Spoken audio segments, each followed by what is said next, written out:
Hello, welcome to AP Physics 1. Today we're going to talk about Unit 1, Kinematics. These are the 5 topics that College Board wants y'all to understand. Number 1, scalars and vectors in one dimension.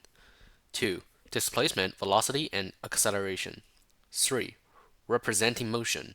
4, reference frames and relative motion. 5, vectors and motions in 2 dimensions. We're gonna break it down today, so let's get started. Alright, first unit, scalars and vectors in one dimension. First of all, what is scalar? Scalar is a physical quantity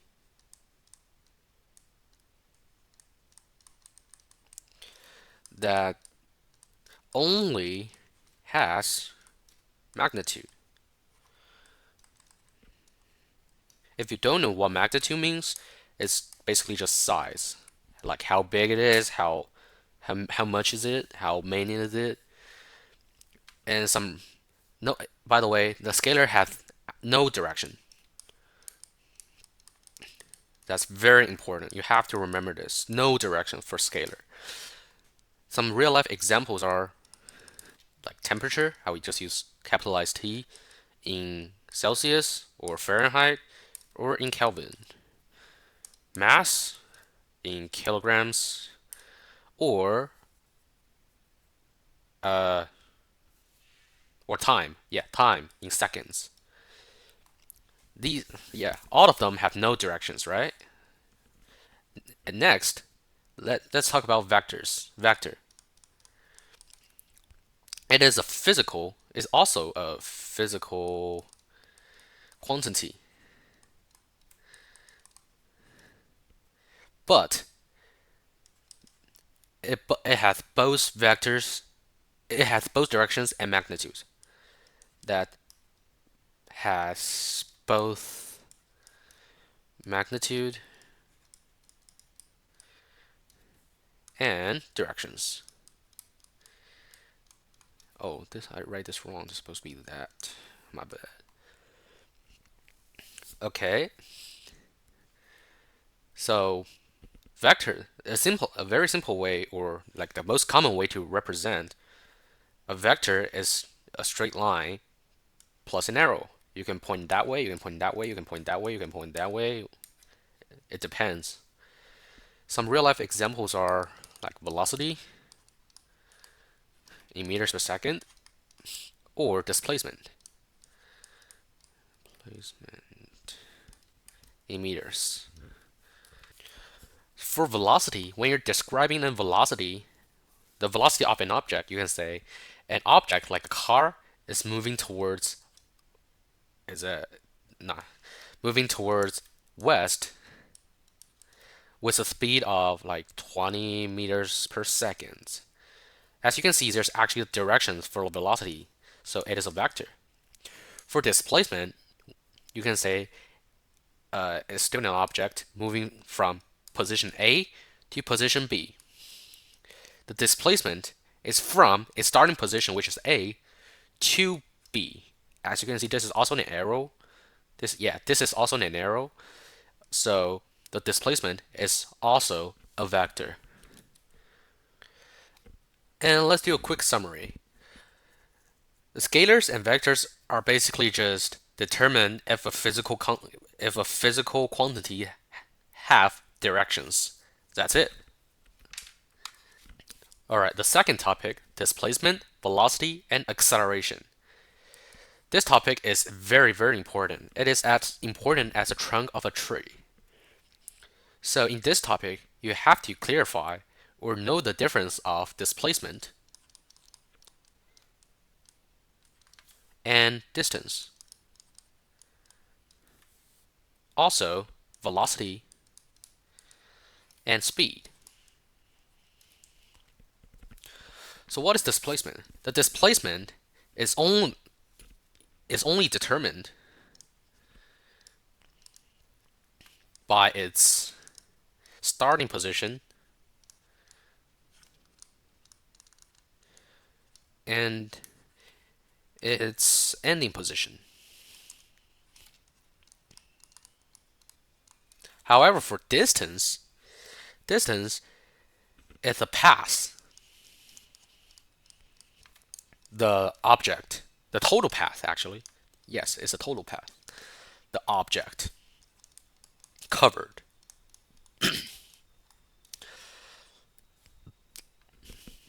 Let me give you a very simple example. Imagine this is Frisco.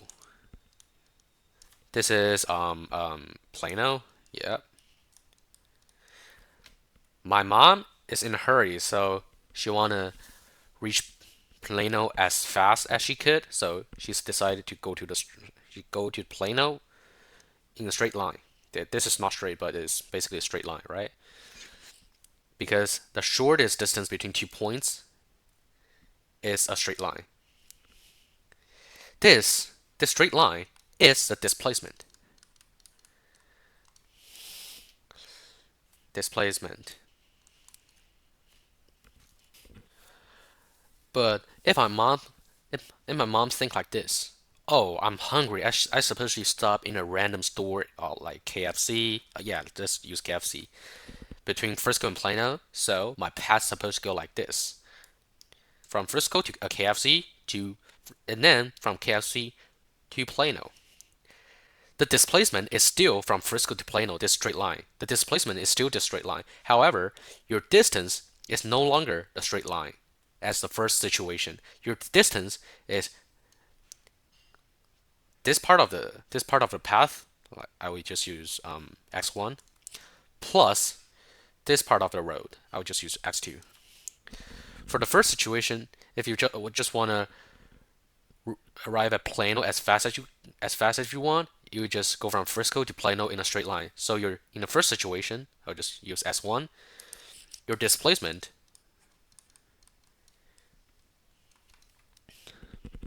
is just from Frisco, I just use F, to Plano. It is also equals to your distance. However, in second situation, I will just use S2. Your displacement is still F to P from Frisco to Plano. Oh, by the way, this is a vector, Frisco to Plano. But it is no longer equals to the distance. Your distance is actually the first part of road, x1, plus x2. Also, the distance, and then it's very easy for you to figure out that your distance is bigger than your displacement. In this situation, in displacement. But in situation one, in the first situation, your displacement is equal to the distance. So that we can conclude that your distance will always be bigger than or equal to your displacement.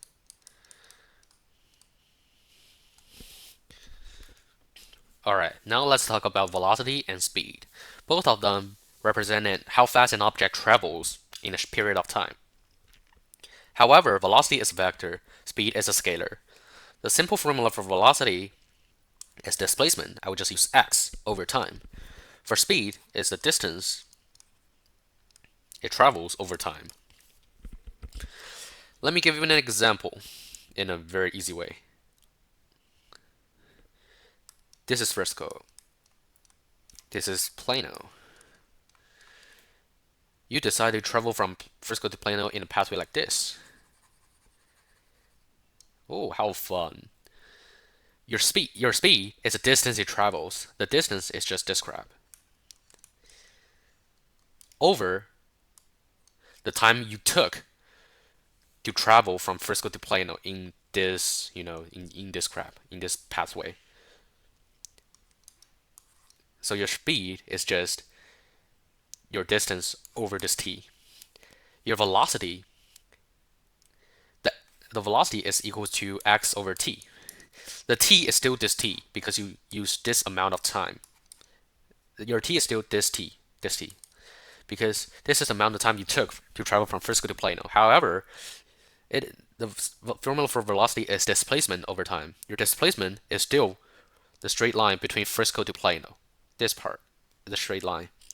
So this is so your velocity is actually smaller than your distance over t. And then we can conclude that your velocity can be smaller than or equal to your speed. Because when you travel from Frisco to Plano in this pathway, like exactly equal to your displacement, your velocity x over t is actually equal to distance over t, which is equal to x over t. The third topic, representing motion. These in AP Physics 1, these two graphs are the most common one. The first one is position over time graph. The second one is velocity over time graph. The third one is acceleration over time graph. You have to remember these are very important. The slope of xt graph, which is a position over time graph, is velocity. The slope of velocity over time graph is acceleration. You don't need to care about the slope of acceleration over time graph because it represents nothing. Let's say if an object's motion looked like this on the position over time graph, each point on it, let's say each point is t naught, x naught. It means at t naught time, at time t naught, the object is at position x naught, which is right here. It's just easy like that. And it will not ask you like the slope of a specific point on this graph. Always off on the graph because you will use calculus And the physics one is algebra based. For velocity over time graph, this is the most important one. Let's say a car looks the velocity of a car look like this on the graph. This is t naught. No, I'll write down there. This is t naught. It gives you the car is driving at an initial speed of v naught. And then, as you can see, the velocity over time graph, this graph is a straight line sloping upward. The question will usually ask you like, what is the acceleration? You can just like pick 2 points on the graph and then use the average rate of change. The formula for average rate of change is I'll just average rate of change just in case if you don't know is fx2 minus fx1 over x2 minus x1. Yeah. Just pick 2 points, use its coordinates, and plug in this formula. And the second thing it will ask you is like, what is the displacement? The object travels from time period, I'll just use TP time period, 0 to T naught.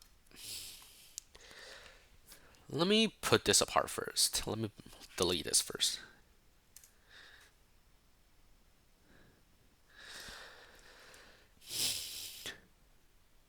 So let me tell you the conclusion first. The displacement is the area covered by this sloped line, by this straight line sloping upward. Why? Let me tell you how to prove it.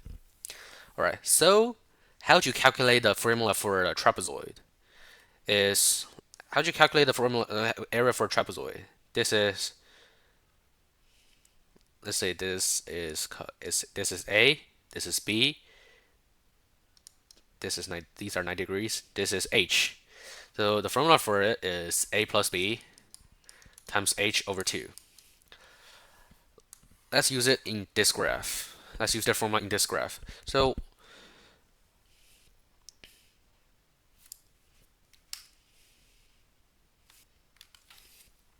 the upper bottom of this trapezoid is V naught. the, I would say, lower bottom. Let's say this is VF. The lower bottom is just this part, right? So plus VF times, what is H? This is H. This is T, right? Over 2. What is VF? Because this is a straight line, which means it can represent you can represent it using like y equals kx plus b. The k will be a constant in this graph because the graph is a straight line, right? So that also I already told you the slope of this graph of velocity over time graph is acceleration. So that the VF is equal to, we knew the formula calculating the final speed is V naught plus AT, right? In this case, it's V naught plus AT naught. Let's plug this back in here. So it's, I will just write the final stuff. 2V naught plus AT naught times T naught divided by 2.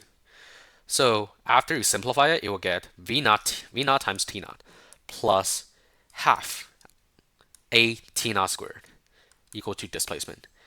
This is the formula for the displacement on the formula sheet. So yeah, so we proved that. So we proved it, right?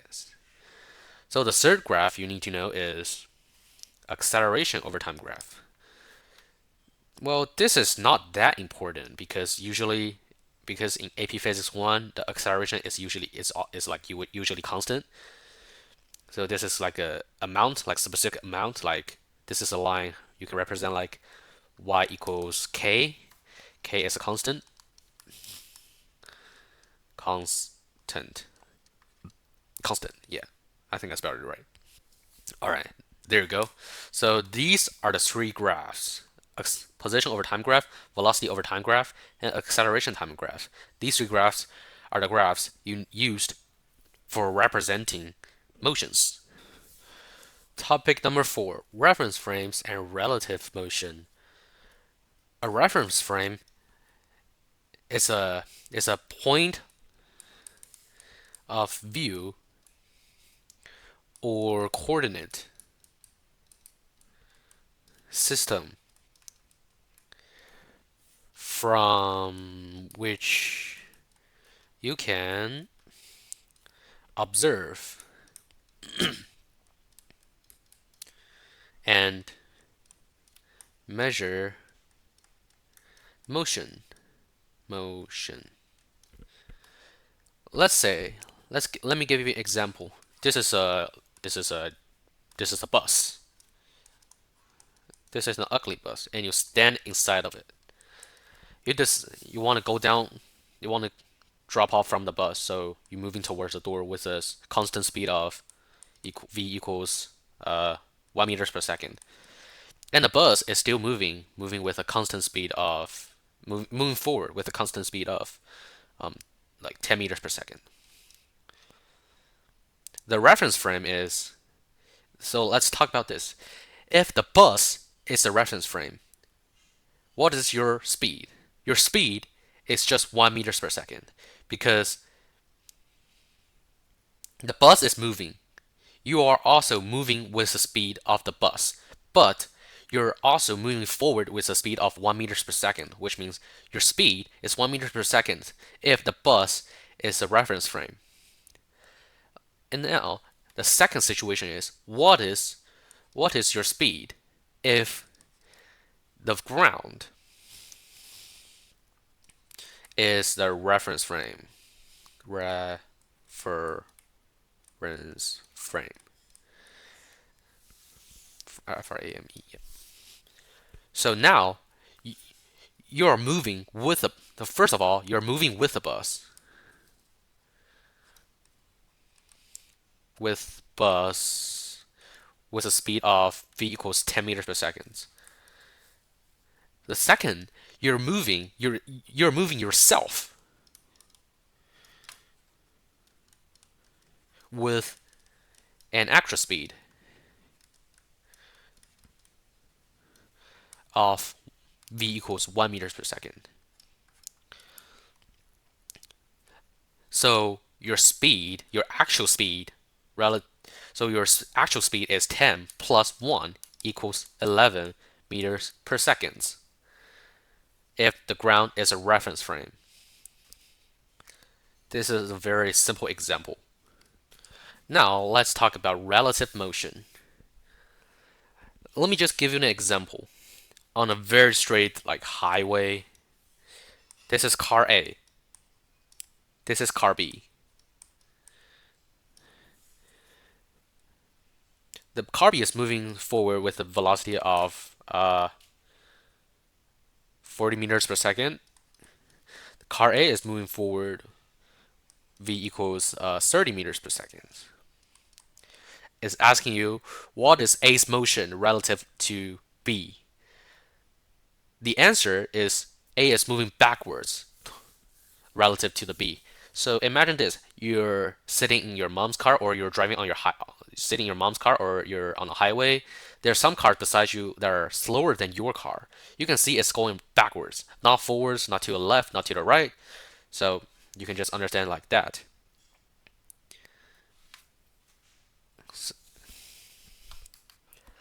Also, let me give you some situations or some like common situations or scenarios you will see on the test paper. The first scenario is this is water. This is a this is a boat.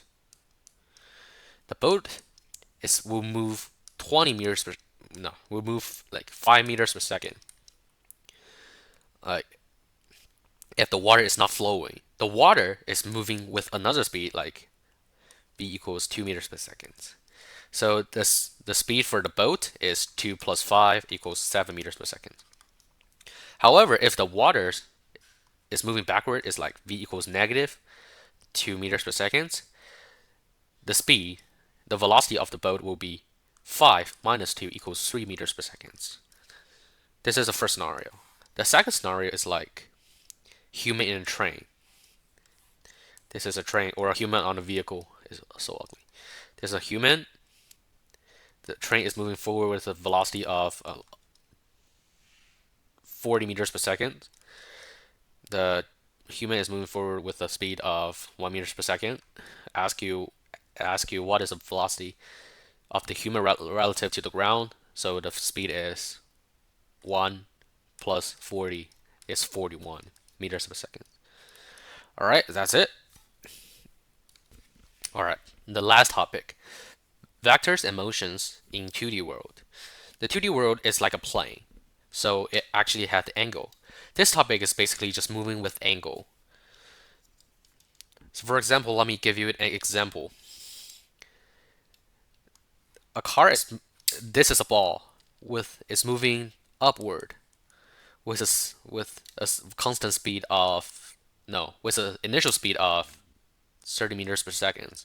It's a fast ball with the angle like 30 degrees above the ground.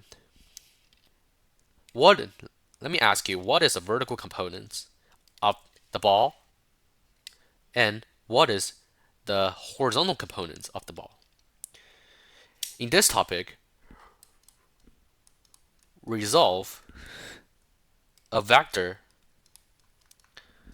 into components is very important.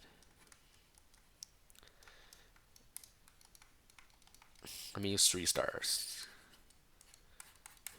It's very important. Using trig. We don't like angles, so we love trigs. No, we also don't like trigs. Trig ratios. Using trig ratios.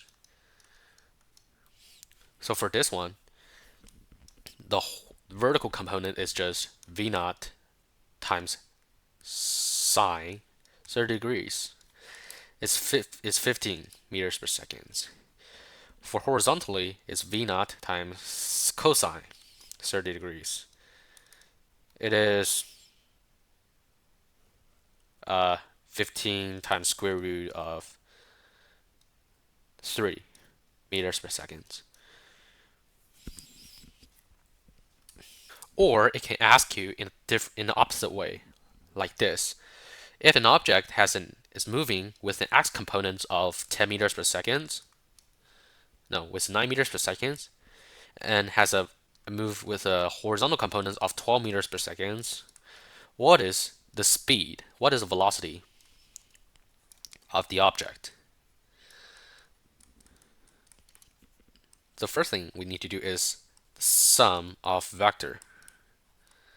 The second thing is using Pythagorean theorem. So how can we calculate the sum of vectors in this situation? So this is 12 meters per second horizontally. Let's transition. Let's move this 9 meters per second vector to this position, because vectors can move in left and right parallelly. So the sum of the vector is just like this, because it's moving this way first and then going that way. This is the sum of the vector.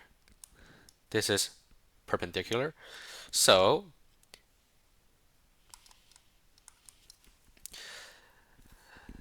the velocity is just square root of 9 squared plus 12 squared is equal to 15 meters per second. Let me say this again. Let me write this again. Resolve a vector into components is very important. Let me give you another example. All right, another ball is being kicked. Right after it got kicked, it has an initial speed of, let's say, 40 meters per second with an angle of 45 degrees above the ground. It's asking you how long it will stop. No, how long it will come to stop.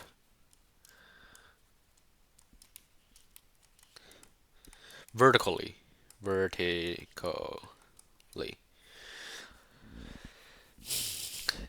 So, first of all, right after they got kicked, the only force that acts on the ball is a gravitational force, which means it is doing free fall. This is also very important, you have to remember. This is also a very, very classical conceptual sentence you will use when you're doing the test. Due to free fall and subject to gravitational acceleration, I would just use g. This is gravitational acceleration. Its speed, no, I will actually use velocity. If it's going upward, its velocity going upward, if it's going upward, will decrease. However, if its velocity is going downward, the speed will increasing. This is speed decreasing. So for this one, the ball has an initial speed of what? 40 meters per second. Has an angle of 45 degrees above the ground. So let's resolve the vector into components first. The vertical component is 40 times sine 45 degrees, which is equals to 20 times square root of 2 is close to 28.2. 28.3 actually. The horizontal component is 40 times cosine 45 degrees is also 28.3. Let's look at the free body diagram. There are no horizontal components that will affect ball's motion, which means the motion horizontally of the ball will never change, which means that means the ball will stays with this speed, with this 28.3 meters per second velocity all the time until it hits the ground. So we don't need to care about it. Also, another reason we don't need to care about it is asking you how long it will come to stop vertically. So basically, this question asks you when will your velocity vertically, just vertically, is equal to 0. So now we can see the importance of resolve vectors into components. The vertical component is 28.3 meters per second. It's equal to v, and then your acceleration is negative 9.8 meters per second squared, because it's equal to g, because it's just gravitational acceleration. So then we can use the formula of v is equal to v naught plus ad. Oh wait, actually the 28.3 meters per second is your initial speed, because yes, the final speed is asking when will the v vertical reach to a stop. Your final speed is when it comes to stop, which is 0. So let's plug in numbers. 0 is equal to 28.3 meters per second minus 9.8 times t. T is equal to 28.3 over 9.8 is close to, I don't have a calculator besides me, so I would just say like 28 point, no, 2.86, yeah, around that. So this is the answer. So from this question, we can see the importance of resolve a vector into components. Also, in the future problems you will meet, remember to resolve vectors into components. It will surprise you and it will help you solve a problem much quicker.